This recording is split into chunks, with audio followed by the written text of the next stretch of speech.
Les queremos presentar aquí es una parte de una investigación más amplia que se titula Religión, extranjería e identidad europea. En esta investigación, el estudio nos ha llevado a ver qué ocurre con los migrantes que vienen hacia Europa, especialmente aquellos que se quedan en mitad de camino, que fallecen durante el trayecto migratorio y por lo tanto quedan en una situación de eterna liminalidad prácticamente.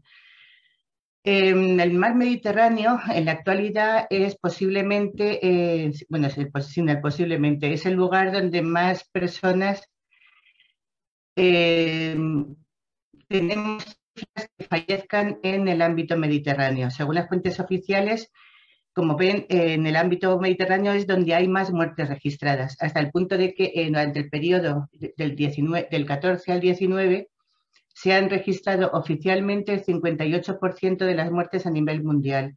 Hay que tener en cuenta que estamos hablando sobre datos oficiales. Veremos ahora cómo todas estas cifras oscilan bastante. Dentro del Mediterráneo, es el Mediterráneo central, como pueden observar, donde se produce la mayor cantidad de muertes, seguida en segundo lugar de las costas españolas. En este caso, el estrecho de Gibraltar, más que la zona de Melilla, pero sobre todo en el estrecho de Gibraltar y en la zona del Mar de Alborán, es donde se van a producir la mayor parte de las muertes de las que tenemos constancia a través de los cuerpos que llegan a las playas. Así, las cifras con las que se maneja hoy en día, para que vean un poco la magnitud de este hecho, en el 2020 se tiene constancia de en torno a 1.717 personas muertas en las aguas peninsulares. Tengan en cuenta que también aquí se incluye a los fallecidos en la travesía entre África y Canarias por el Atlántico. De estas 1.700, 478 corresponden a muertes en el Mediterráneo. En este primer semestre, estoy hablando del 2020, ya en plena época de pandemia, y con los confinamientos y todas las restricciones, que eso no hizo que dejaran de llegar personas a través del mar a España. De acuerdo con la ONG Caminando Fronteras, en el primer semestre de este año 2021 ya han muerto o desaparecido casi 2.000 personas en el Atlántico y en torno a 165 en el Mediterráneo. Sin embargo, según la Organización Internacional de Migraciones, se eleva la cifra en el Mediterráneo a 866 personas. Con lo cual pueden ver que aquí las cifras oficiales también varían según la organización que las da. Hay que tener en cuenta que en estas cifras no se tiene en cuenta a todos los fallecidos que se van quedando por el camino en las fronteras externalizadas de Marruecos o de Argelia, de Libia, en las penosas travesías a través del desierto del Sáhara, o incluso tampoco se tiene en cuenta las posibles embarcaciones hundidas en el mar, de las que prácticamente no queda rastro. En España, el primer migrante fallecido del que se tiene constancia en las costas españolas es la persona esta que está en esta fotografía, y fue en el año 1988, que coincide justo con, ocurre pocos años después de la entrada de España en la Unión Europea y con la primera ley de extranjería, una primera ley de extranjería que hace que fronteras que antes eran bastante flexibles se hagan mucho más rígidas y España se convierte un poco en la policía sur de Europa. Y digamos, sería una de las consecuencias de esta rigidez de las fronteras. Un poco más de 30 años después de esta primera fotografía, vemos que el estrecho se está convirtiendo en un gran cementerio de personas anónimas.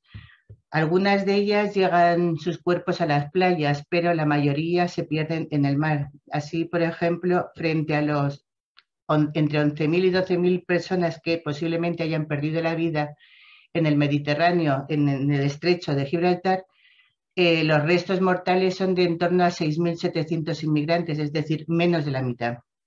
Por ello, se está hablando ya del muro del estrecho como si esta frontera líquida fuera realmente una frontera mucho más sólida y del Mediterráneo como un gran cementerio. A ello se añade que hace 2 años, justo antes de iniciarse la pandemia, se creó una nueva frontera invisible en el estrecho de Gibraltar. Es lo que se conoce como el paralelo 3550.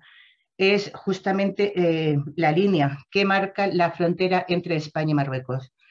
Todos los fallecidos al norte de este paralelo serán recogidos por los servicios de salvamento marítimo español, mientras que los que fallecen o las pateras o los barcos que son avistados al sur de este paralelo deberán ser recogidos por el servicio de salvamento marroquí, para lo cual los españoles normalmente llaman a los marroquíes. Eso no significa que los rescates sean siempre bien dados, pero sí es significativo que se haya creado esta nueva frontera invisible, que es el paralelo que va a marcar precisamente, en cierta forma, quién vive y quién muere, a quién se le puede dar ayuda desde Europa, desde España, y a quién no. En cierta forma, podríamos hablar aquí de que este paralelo 3550 marca, perdón, marca la línea, la frontera establecida por la necropolítica europea en relación a los extranjeros, en relación a los inmigrantes. Cuando los cuerpos llegan a las playas españolas, la Guardia Civil, que es el cuerpo militar que se encarga de ello, tiene un protocolo para recoger e identificar a las víctimas. No es una labor fácil y aunque existe este protocolo por parte de las costas, por parte del gobierno español, por parte de la Guardia Civil y de Salvamento Marítimo, no así existe este protocolo o no está tan definido por parte de los países del norte de África o del sur del Mediterráneo. Lo que sí se observa es que, en general, frente a la voluntad de poder identificar, de poder hacer un tratamiento digno a los cuerpos de las personas fallecidas, de individuos, servicios de vigilancia o asociaciones, en general hay una falta de voluntad por parte de los Estados y una descoordinación entre los países implicados en este control fronterizo, tanto para buscar como para identificar de forma proactiva a las víctimas. Una vez identificada la víctima o mientras se está identificando, los cuerpos pasan largos periodos de espera hasta que son finalmente identificados o pueden ser repatriados. Esperas que pueden ser, que generalmente están entre los 2 y 6 meses, pero que en muchas ocasiones pueden durar hasta años. En la foto, en esta imagen, ven la cámara frigorífica de un tanatorio que es singular porque se ha dedicado desde hace más de una década a identificar y repatriar los cuerpos de los fallecidos, y como ven son meras cajas que están ahí esperando. Cuando el cuerpo no se consigue identificar o bien no es reclamado por los parientes, el juez ordena la inhumación y esto ya es competencia municipal. Deben ser los ayuntamientos de los pueblos quienes se encarguen de los entierros y de ofrecer una inhumación más o menos digna. La identificación de estos fallecidos no es fácil, unas veces porque no llevan ningún objeto, aunque cada vez más sí llevan cada vez más pertenencias, o bien se graban en la piel el nombre o signos identificativos, pero normalmente es una labor bastante difícil. Desde el año 98 se instauró el programa para la identificación genética de los cadáveres, FENIX, que lo lleva la Universidad de Granada. Pero claro, es difícil identificar los cadáveres a través del ADN porque ¿con quién se compara? Cuando no hay parientes que puedan estar en España y esta base de datos genética es de España, no es de Marruecos, y ahí hablamos de un poco también de la descoordinación entre los países. Lo que sí se ha observado entre los inmigrantes que atraviesan el estrecho es que ellos también se preparan ante la posible muerte. No olvidemos que el estrecho es, dentro del trayecto migratorio, es quizá es la parte más liminal de todo el trayecto migratorio. Es el sitio donde en el mar, perdón, no son nada, no ya son seres que están a merced de las aguas y a merced también de los que llevan las barcas, que muchas veces son endebles. La posibilidad de la muerte para ellos es un hecho y aunque normalmente no lo reconocen abiertamente, sí que hay una preparación ante esa posibilidad. Una preparación que tiene que ver tanto con las pertenencias a partir de las cuales se les puede identificar o, como digo, tatuando en su piel o el nombre y en ocasiones también su identidad religiosa. De esta forma, no solamente se les puede identificar como personas, miembros de una familia o de un pueblo, sino que también indican su opción religiosa. Es especialmente significativo que esto lo hacen aquellos que no son, que no son musulmanes, como formas de distinción entre unos y otros. Y digo esto porque se da por hecho que al venir de Marruecos o de países subsaharianos tienen que ser todos musulmanes y no es este el caso. No tienen por qué serlo, aunque los estereotipos establezcan dicha creencia. Aquí vemos, por ejemplo, en esta imagen, entre las pertenencias de un fallecido, que está la imagen del Papa, con lo cual ya da la pista de que esta persona era católica. Hay que tener en cuenta que cuando aparecen los cuerpos en la playa, la costumbre que se ha ido instaurando en estos 30 años ha llevado a la deshumanización del otro, la deshumanización de estos fallecidos, y su muerte se convierte en un hecho cotidiano, de forma que a los autóctonos, a los españoles, a la gente que está en las costas españolas, este otro, aunque esté muerto, se vuelve invisible, tanto simbólica como físicamente. Si ven las dos imágenes de arriba, son bastante chocantes. Ven aquí a un inmigrante fallecido mientras la gente toma el sol, o aquí están jugando en la playa mientras la Guardia Civil ha levantado el cuerpo y se llevan a otro inmigrante en un féretro.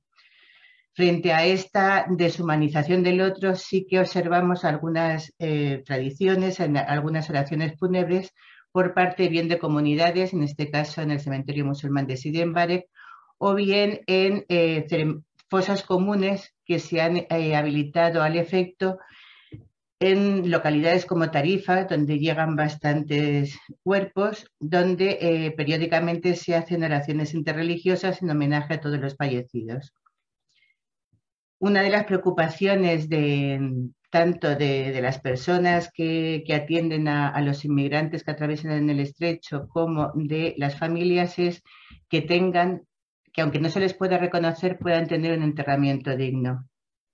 En este caso, los ayuntamientos de los pueblos en España tienen la obligación de hacerse cargo y asumir los costes de todos los inmigrantes fallecidos no identificados, o bien de aquellos que, habiendo sido identificados, no son reclamados por las familias. Estos costes realmente pueden llegar a ser muy elevados, y en algunos pueblos a los que pueden llegar a lo mejor 300, 200 cuerpos al año, supone un gasto bastante importante para los ayuntamientos, lo que genera conflictos entre las distintas administraciones.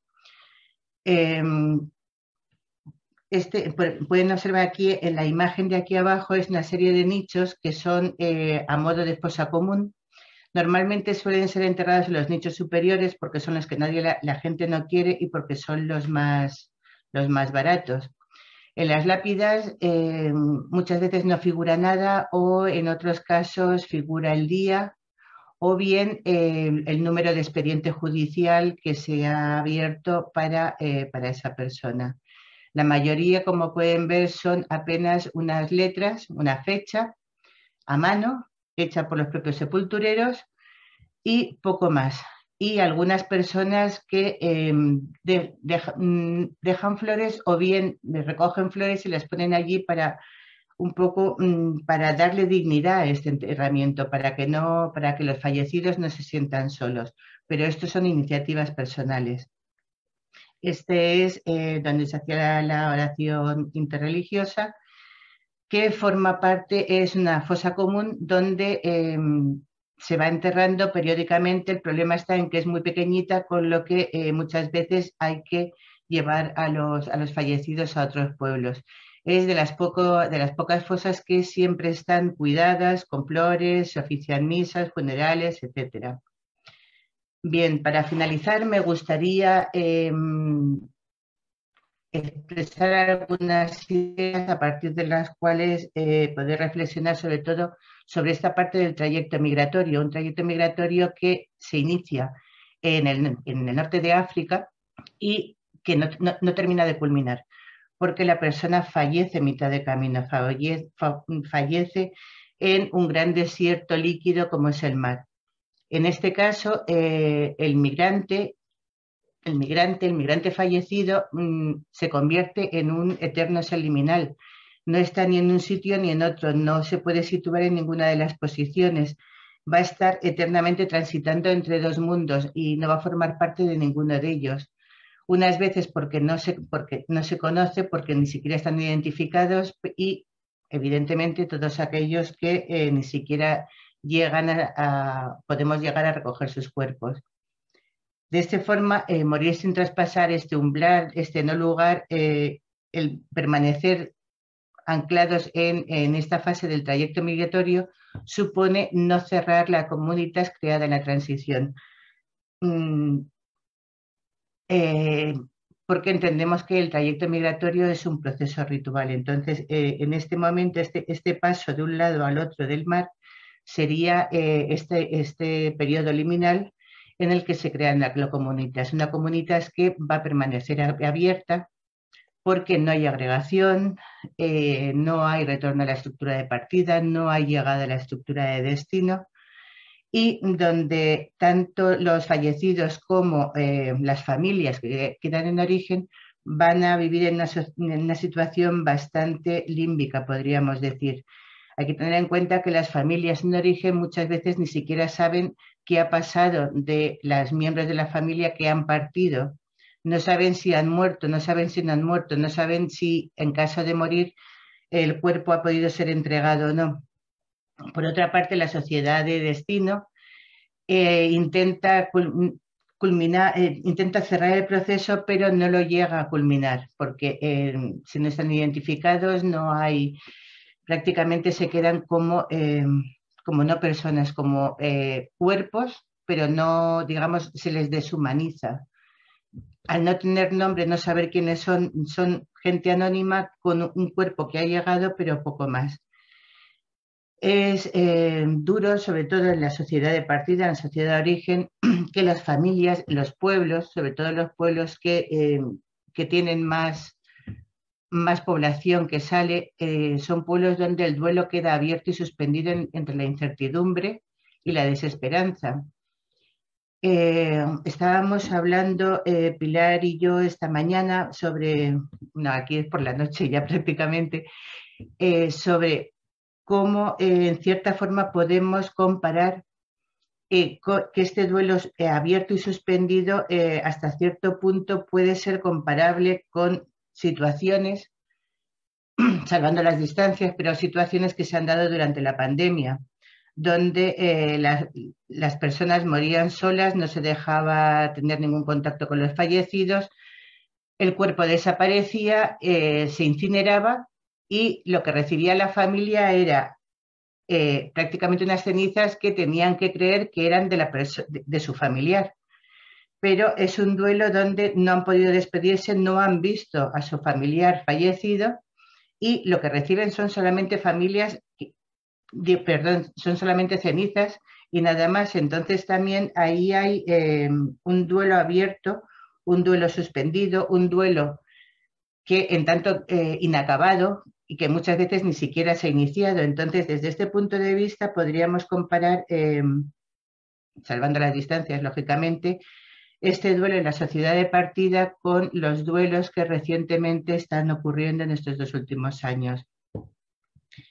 El Mediterráneo, de este modo, como una inmensa heterotopía Foucaultiana se ha convertido en un indeterminado espacio de alteridad en el que esos otros, los fallecidos, en su transición interrumpida por el asalto de la muerte, quedan confinados en una comunitas desestructurada y anónima, una liminalidad perpetua que se transfigura en el fuera absoluto, en un vacío en el que está lo que no es porque no pudo llegar a ser. Muchas gracias.